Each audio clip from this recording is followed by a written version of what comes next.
manifestimet e pasivitetit të njerëzve të zgjedhur. Na dersën e kaluam folëm për pasivitetin e të zgjedhurve, edhe domethënien e pasivitetit dhe çka kishte me bë domethënë me pasivitetin. Sot do të folim për ku manifestohet ky pasivitet i të zgjedhurve. Me të zgjedhurve kemi për qëllim muslimanët që të kuptojnë domethënien e vërtetë dhe të plotë të Islamit dhe mundohen ta zbatojnë në jetën e tyre. Faktikisht për çast shtresë të njerëzve flasin. Pra ky pasivitet vjen shesh edhe del në pah në shumë momente të jetës së besimtarëve. Në vazhdim do t'i përmendim në disa momente me të cilat do të mundohemi të ndihmojmë në përmirësimin edhe anulimin dhe asgjësimin e këtij pasiviteti nga jeta e muslimanëve, domethënë nga jeta e zgjedhurve prej njerëzve. Elementi i parë i cili del në shesh pasiviteti është çka? Lënia pas dore thirrjes në rrugt të Allahu xhaleshanuhu dhe lënia pas dore urdhërimin të mirë dhe ndalimin nga e keqja. Këtu është elementi kryesor ku del shesh pasiviteti jon. Një sferë, një hapësirë ku na nuk e japim krejt mundin ton.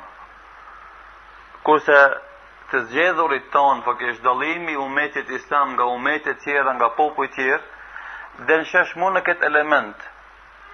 Kuntum khayra ummatin ukhrijat lin-nas. Jeni umeti më i mirë që keni dalë në shesh para njerëzimit, me çka? Ta'muruna bil ma'rufi wa tanhauna 'anil munkar wa tu'minuna billah.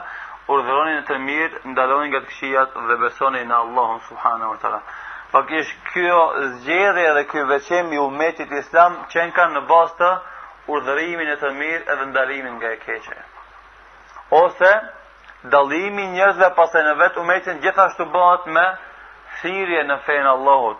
Tu tregosh njerëzve, tu sharosh vlerat e islamit. Wa man ahsanu qawlan mimman da'a ila Allahi wa amila salihan wa qala innani minal muslimin. A ka njeri që flet më mirë se ai i cili thret në rrugën e Allahu xhaleshanuhu, bën punë të mira dhe thot unë jam prej muslimanëve. S'ka gjithsesi, patjetër 100% nuk ka njeri që flet më mirë se ai i cili thret edhe fton në fenë Allahu subhanahu wa taala. Andaj në këtë element del shesh pasiviteti jon, secili për neve ka mundësi të llogarit vetveten edhe kontributin e vet që jep në thirrjen në fenë Allahut subhanahu wa taala. Secili për neve kemi familje e ngushtë, domethënë prindërit edhe vëllezërit edhe motrat, edhe kemi familjen pak më të gjanë, ku janë axhallart, hallat, dajallat e tezët edhe fëmijët e tyre, ku vjen pyetja vetë ty, sa na ndikojmë në këtë rrethin e ngushtë ose atë pak më të gjatë, edhe pastaj falefisin e gjërë, mahallën e qytetin kështu me radhë në shqarimin e të vlerave të islamit, e të mirave të islamit. Prioritetin që ka islami ndaj ideologjive, mendime, feve tjera. Secili prej neve nëse bën një kalkulim, do të shef se është shumë pasiv në këtë rritim. Shumë të vime ku të bohen familjet tona, shkon biseda në sfera të ndryshme, as pak nuk bisedohet për imanin ton, për islamin ton, për rregullimin e jetës tonë sipas porosive të Kuranit dhe Sunetit të pejgamberit alayhis salam, edhe pastaj për kujdesja për fundin ton. Do të vdesim dhe pas vdekjes ku do të shkojmë? Vallë, do të jemi prej atyre fatlumve ose prej atyre fatkeqëve. Do të jemi prej atyre që do të gëzojnë varrin si një kopsh prej kopshtet të xhenetit, ose do të përjetojnë varrin si një grop prej gropave të xhenemit.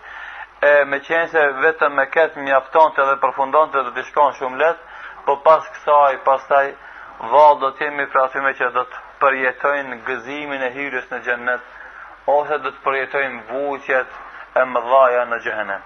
Po këto janë elemente për të cilat do të më fol vazhdimisht me këshill njëri tjetrin. Edhe normalisht në këtë shesh na jemi të mangut, edhe jemi pasiv. Nuk jemi 100% aktiv, ashtu sikurse jemi aktiv në jetën e dunjas, në vrapimin pas mirave të kësaj bote. Pra në shoqëri ka shumë burra të mirë të cilët shpresojnë Allahun dhe ahiretin, ndodh që edhe falin namazë vullnetare dhe agjërojnë shumë, mirë po nuk punojnë aq sa duhet në forcimin e fesë Allahut edhe të merë pozitën edhe posin e duhur, do më thonë këtë din. Këta njerëz që shetë të mbyllur në vetë, qëndrojnë të distancuar për njerëzve tjerë, qëndrojnë të fshehur në shtëpitë të tyre, askën nuk e thërasjen, askën nuk e udhërojnë të mirë dhe nuk e ndalojnë nga të këqijat. Këta njerëz në punë shkojnë me vullnet dhe seriozitet të madh. Kur është puna me shku saban punë, 7 saat ose 8 ose në shkollë, askush nuk vanohet, as që guxon më vano. Nuk vjen pyetja ajo. Andaj shumë vllazëri për shembull kanë herë kur ti thosh pse s'po vjen ders, thot kam punë. Mirë, tash dersi është edukim i shpirtit tan, është ushqim i shpirtit tan. Edhe gjenti arsyetimi mos më ardh. Vallë, çat ditë që ke pas punë, as ke shku në shkollë edhe në punën e dynjos? Gjithsesi se ke shku në punë, edhe në dynjë edhe mësim ke shku, se ke lënë mazore. Ato punë familjare që ke pas së mundjen, nuk e ke përfill, po je përgjigj dhe më thonë kërkesës për të fitu riskun edhe kërkesës për të arsimu, kjo është në rregull. Me të njëjtën tempo dhe seriozitet duhet të i përgjigjesh edhe kërkesës shpirtit tanë, të mbushjes së mendjes tone me njohuri për Allahun dhe mbi Allahun edhe të shpirtit tanë me iman. Andaj këtë arsyetimin këtë rast bin poshtë, s'kan vlerë. Se kur ti je i guximshëm, me vullnet dhe seriozitet shkon në shkollë dhe punë të dynjas, atëherë me të njëjtin vullnet, me të njëjtin tempo duhesh me qenë i gatshëm me shku edhe në kërkesat e edukimit tonë shpirtëror. Pra, shkojnë në punë, mirë po as pak nuk ndikojnë në udhëzimin e ndonjë shoku të punës i cili është i devijuar, ose në ngjalljen e ndonjë burri të mirë po që është mërzitur. Edhe pse njerëzit janë të etur për këshilla, për kujtime dhe thirrjen e tyre. Domethënë, njerëzit nuk janë aktiv në ofrimin edhe thirrjen e Islam në vendet ku ata jetojnë. Pra studenti në mesin e fakultetit, në leximorët ose bibliotekat e ndryshme që janë, punëtori në vendin e punës së vet, po edhe në qashi kur të mundësosh njerëzve të shohin ose të thrasësh në Islam, edhe normalisht se cili dhe më thonë në vendin ku ka mundësi me thirrë në Islam. Normalisht se njerëzit zakonisht angazhohen në punë të shumta, dikush angazhohet me tubimin e pasurisë, dikush angazhohet me arritjen e autoritetit dhe postit, edhe për të realizuar këta qëllime ata i lën pas dore këtë obligime të tjera të cilat i kanë prej Allahu subhanahu wa ta'ala. Mirë po, ai që shikon jetën e pejgamberit alayhis salam, e shef një trend tjetër, kryesisht nga ajo që na si musliman, të cilët e kemi shembulltir Muhamedi alayhis salam, e jetojmë në jetën tonë të përditshme. Jeta e tij, krejt jeta e tij ishte thirrje në rrugën e Allahu xhaleshanuhu. E tërë jeta e tij ishte nënshtruar Allahut edhe ishte nënshtruar për ngritje edhe ishte ofruar për të ngritur fjalën e Allahut subhanahu wa taala. Ai mësoi dhe i nxiti shokët e tij se muslimani do e mos duhet të jetë pjesëmarrës i fuqishëm në rregullimin e jetës dhe në drejtimin e çështjeve të saj.